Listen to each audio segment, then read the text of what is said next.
السلام علیکم ورحمۃ اللہ وبرکاتہ۔ بسم اللہ الرحمن الرحیم۔ ناظرین، جیسا کہ آپ کو اس خبر کا علم ہے کہ ایک آدمی ہے جس کو وسیم رضوی کہا جاتا ہے، اس نے ہندو مذہب کو اختیار کر لیا ہے۔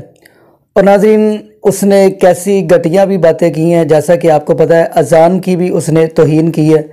معاذ اللہ، میں وہ الفاظ کہہ نہیں سکتا جیسے اس نے الفاظ کہے ہیں اذان کے بارے میں، اور کہیں اس نے قرآن پاک کی بھی توہین کی ہے۔ تو اسی وسیم رضوی کو بھارت کے اندر، انڈیا کے اندر کیسے برہنہ کر کے، یعنی پنجابی میں کہتے ہیں ننگا کر کے جوتے مارے گئے ہیں۔ تو میں ناظرین چاہتا ہوں وہ ویڈیو دکھاؤں، پھر انشاءاللہ جو اس نے اذان کی توہین کی ہے ہم اس اذان کی فضیلت پہ بھی بات کریں گے۔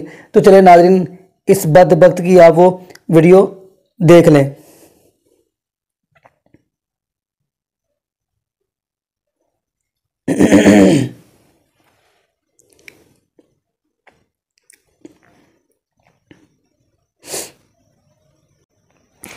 جی ناظرین، آپ نے یہ ویڈیو دیکھی تو اس کا حال کیا کیا گیا ہے، تو یقین مانیے ایسے بدبخت اور ظالم کو جو اذان کی توہین کرے، قرآن پاک کی توہین کرے، اس کو تو اس دنیا پہ زندہ رہنا ہی نہیں چاہیے۔ تو آئیے ناظرین، اب ہم قرآن پاک پہ پہلے بات کرتے ہیں۔ قرآن پاک وہ کتاب ہے جس کے بارے میں اللہ رب العالمین نے فرمایا اِنَّا نَحْنُ نَزَّلْنَا الذِّكْرَ وَإِنَّا لَهُ لَحَافِظُونَ۔ اس قرآن کو اتارا بھی ہم نے اور اس کی حفاظت بھی ہم خود ہی کریں گے۔ تو یہ وہ قرآن پاک کتاب ہے، جس نے بھی یہ قرآن سنا ہے تو دل پہ اثر ہوا ہے۔ آئیے ہم نبی پاک صلی اللہ علیہ وسلم کے صحابی حضرت عمر فاروق رضی اللہ عنہ کی طرف بڑھتے ہیں۔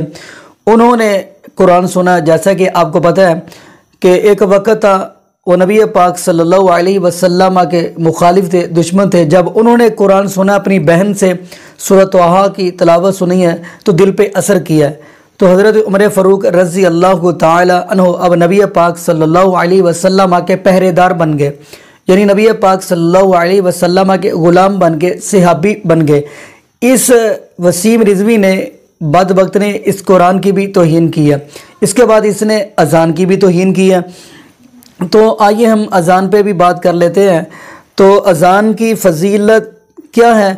نبی پاک صلی اللہ علیہ وسلم نے فرمایا کہ جتنے بھی مؤذن ہیں جو اذان پڑھتے ہیں اس دنیا کے اندر، اذان جتنے بھی مؤذن کہتے ہیں، کل قیامت کا دن ہوگا، ان سب مؤذنوں کا سردار حضرت بلال رضی اللہ تعالی عنہ ہوں گے۔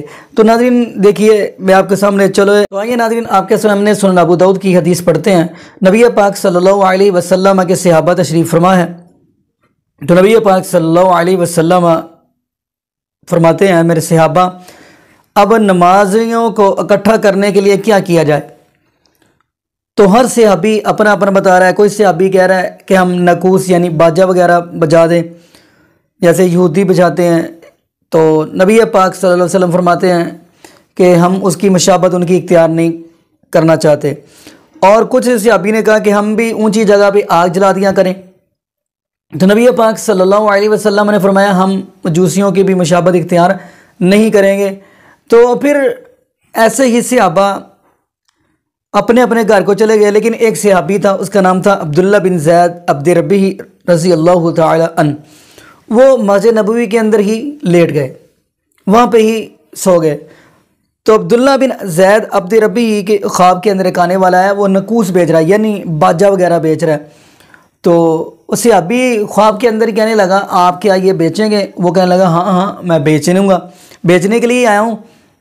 وہ پھر جو بیچنے والا تھا نا ناقوس یعنی باجا، وہ پوچھنے لگا کہ آپ اس کو کیا کریں گے، یہ باجا لے کے کیا کریں گے؟ تو نبی پاک صلی اللہ علیہ وسلم کے صحابی فرمانے لگے کہ ہم نمازیوں کو اکٹھا کرنے کے لیے یہ بجا دیا کریں گے تاکہ سارے کے سارے اکٹھے ہو جائیں۔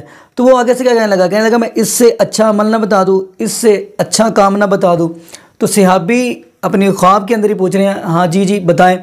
تو آگے سے پھر پوری اذان اس کو وہ خواب کے اندر آنے والا ہے اس نے سکھا دی، اللہ اکبر اللہ اکبر اللہ اکبر اللہ اکبر، یعنی پوری اذان سکھا دی گئی۔ اب نبی پاک صلی اللہ علیہ وسلم کا صحابی حضرت عبداللہ بن زید عبد ربی رضی اللہ تعالی عنہ صبح ہوئی ہے تو سب سے پہلے نبی پاک صلی اللہ علیہ وسلم کے پاس آئے، فرمایا اللہ کے نبی مجھے یہ خواب آئی ہے۔ تو نبی پاک صلی اللہ علیہ وسلم فرمائے لگے عبداللہ تیری آواز سے حضرت بلال کی آواز زیادہ ہے، ایسا کر آپ بلال کو یہ اذان سنائیں۔ تو حضرت بلال رضی اللہ عنہ یہ کلمات پڑھیں گے، یہ اذان پڑھیں گے۔ تو جب حضرت بلال رضی اللہ عنہ کو یہ کلمات سکھائیں گے تو حضرت بلال رضی اللہ عنہ نے اللہ اکبر کہا ہے، اللہ اکبر ابھی کہا ہے، تو ادھر سے حضرت عمر فاروق رضی اللہ عنہ بھی دوڑے ہوئے آ رہے ہیں تو ان کی چادر جو ہے وہ زمین پہ گھسیٹتی جا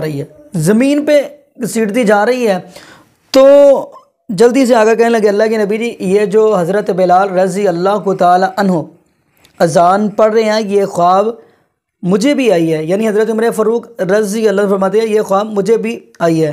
تو یقین مانیے یہ اذان اتنا پیارا عمل ہے، اتنا کمال عمل ہے۔